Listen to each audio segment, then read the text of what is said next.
Hi, this is Mark Pizzacalla and welcome to What You Need to Know with Dr. Mark.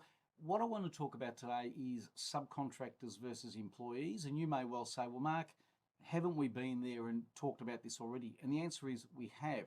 But of course, the ATO has now come out with a decision impact statement, which is basically their view of life in terms of the differences that exist between employees and subcontractors. So look, it's important to have a look at that and see where the land lies. Now, just by way of summary, for those of you that don't remember, there was a case where truck drivers were employed by a company, let's call that ZG, for a period of about 10 years to drive its trucks. And they were basically employed by that company as employees. And then the company said, look, we want to continue our relationship, but only if we have a subcontractor relationship. So the arrangements were changed and they had a subcontractor relationship.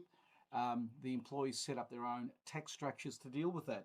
But in 2017, the drivers commenced proceedings against the company in respect of statutory entitlements. And that's where these things normally happen, where there's a dispute between, the employee, subcontractor, and the company.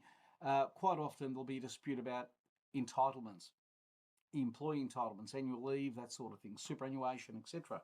So at first instance, the court said, no, they were not employees. At the federal court, I should say, full federal court, it was taken that they were employees, and then in the High Court, they indicated unanimously that having regard to the contractual relationship between the drivers and the company, they were not employees. So as you can see, if the courts are changing their minds from one court to another as it goes up the chain, these are complex matters.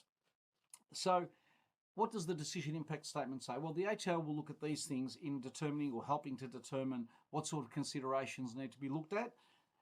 Was the contract a provision which provided for a result? If the answer is yes, then that is not one which is for labour. Was the remuneration calculated on an hourly basis? That points against a contract being one that's going towards giving a given result. Were the contracted services also including substantial capital like trucks, like other heavy equipment that would, again, take away from that personal services type aspect?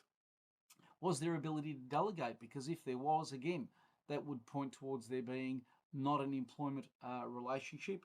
And was the contract characterised as being for a single integrated benefit, i.e. how many things are being provided, and is it possible to quantitatively or qualitatively separate that contract? Look, these are the things you need to think about. It is a complex issue. It is frustrating when people say, oh, I don't need to look at that because I know I've got an employee relationship. I know I've got a contractor relationship. Now, as we approach 30 June, is the perfect time to have a proper look at your arrangements to make sure that you know exactly what your arrangements are. Speak soon. Hope you have a great week ahead.